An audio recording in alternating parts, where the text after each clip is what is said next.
Olympic आप सब तो जानते हैं। ओलंपिक एक वर्ल्ड का सबसे बड़ा स्पोर्ट्स इवेंट है। इंडिया दुनिया का सेकेंड पोजीशन पे आता है in case of population after China. China तो ओलंपिक में सबसे टॉप में आती है, पर इंडिया क्यों नहीं? 180 करोड़ पॉपुलेशन होने के बावजूद क्यों हम ओलंपिक के मेडल टेली में इतने नीचे रहते हैं?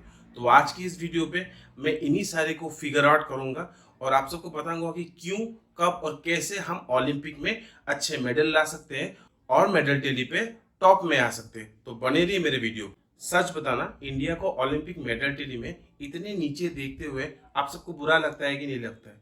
वेल एक्चुअली बहुत बुरा लगता है। वी हैव एवरीथिंग, हमारे पास टैलेंट है, पर टैलेंट होने के बावजूद भी हम ओलंपिक में इम्प्रूव नहीं कर पा रहे। वैसे तो इसके पीछे बहुत से रीजन है। मैं सारे रीजन को तो आप सबके सामने नहीं बता पाऊंगा। मुझे जो अप्रोप्रिएट लगा मैं उन्हीं रीजन को आज मैं आपके सामने पॉइंट आउट और फिगर आउट करूंगा। हमारा सबसे पहला पॉइंट है लेक ऑफ स्पोर्ट्स कल्चर। बोरियो मजुमदार एक स्पोर्ट्स जर्नलिस्ट है और वो एक ऑथर भी है, जिन्होंने सचिन तेंदुलकर की बायोग्राफी लिखी थी। उन्होंने कहा था, unless you have a synergized sports culture, you will never win a single string of medal. जब तक हमारे कल्चर पे स्पोर्ट्स नहीं आता तब तक हम कोई मेडल नहीं जीत सकते। अभी भी इंडिया में स्पोर्ट्स को एज ए प्रोफेशनल नहीं देखा जाता एक्सेप्ट क्रिकेट। इसीलिए पेरेंट्स अपने बच्चे को इंजीनियर, डॉक्टर और गवर्नमेंट जॉब को ही इंपॉर्टेंस देते हैं और अपने बच्चे और अपने चिल्ड्रन को स्पोर्ट्स एनवायरनमेंट से दूर रखते हैं। वो कहते हैं ना, पढ़ोगे लिखोगे बनोगे नवाब और खेलोगे कूदोगे तो बनोगे खराब।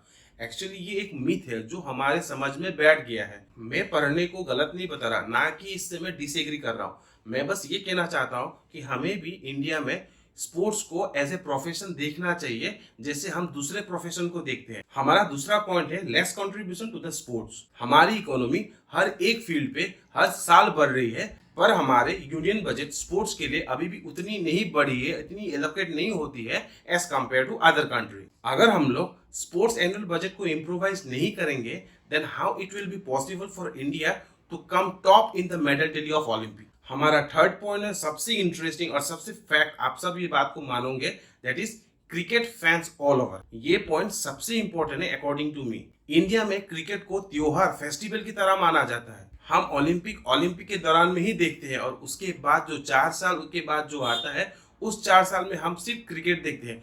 क्या आप हमें बता सकते हैं कि ओलंपिक शुरू होने से पहले हमें कोई भी इंडिया के स्पोर्ट्स पर्सन का नाम तक भी पता होता है? नहीं, क्योंकि इंडिया में क्रिकेट के अलावा दूसरे स्पोर्ट्स पर्सन को कम प्रोमोट किया जाता है। आप एड वगैरह को ही ले लो, जब तक किसी को ओलंपिक में मेडल नहीं मिलता तब तक उसे किसी भी ब्रांड का एड नहीं मिलता है। पर जब वो ओलंपिक में एक मेडल जीत जाता है, उसके बाद तो पूछो ही मत। ऐसा ऐसा एड मिलता है जिसके बारे में उसे दूर दूर तक कुछ अता पता नहीं होता। कुछ ही ऐसे फैन होते हैं जो इंडियन एथलीट को सपोर्ट करते हैं। जब कोई इंडियन ओलंपिक में मेडल नहीं ला पाता, तब तो ऐसे ऐसे लोग उनसे सवाल पूछते हैं जिन्हें ओलंपिक का मतलब तब नहीं पता और कितने साल बाद आता है वो भी नहीं पता। वो पूछते हैं कि अरे भाई तुमसे नहीं हो पाएगा, तुम अच्छे नहीं खेले वगैरह। मैं आपसे एक सवाल पूछना चाहता हूँ, आपके जो फेवरेट क्रिकेटर जब भी कोई मैच में अगर 0 पे आउट हो जाता है, तो क्या आप उसका मैच देखना बंद कर देते हो? आप फिर अगले मैच उसको देखते हो और सोचते हो कि शायद इस मैच में वो स्कोर करे?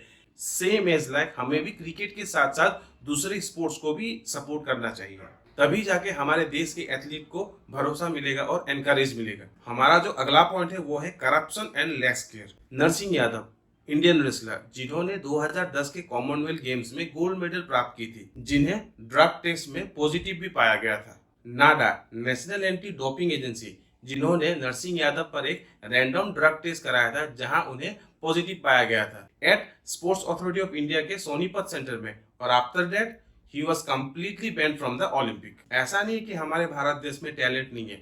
वेल मेरी बात माने, बहुत टैलेंट है, बहुत बहुत टैलेंट है, बस वो टैलेंट सबके सामने निकल के नहीं आ पाता। कोई रूरल एरिया गांव से होता है, किसी के पास सिफारिश नहीं होती, जिसके चलते वो अपने टैलेंट को बाहर नहीं निकाल पाता है। क्या आप सबको हिमा दास और लवलीना बोरगोहाई का नाम तक पता था before they won the medal, कि ऐसी भी एक टैलेंट हमारे देश के असम राज्य में है? नहीं। पर कोई क्रिकेटर अगर इंडिया से खेलने से पहले भी हमें उसका सारा कुंडली पता हो जाता है, पहले क्या करता था, काम क्या करता था, एक्सेट्रा। ऐसे बहुत से रीजन है जिसे मैं डिस्क्लोज करना चाहता था आज की इस वीडियो पे, बट आई कांट।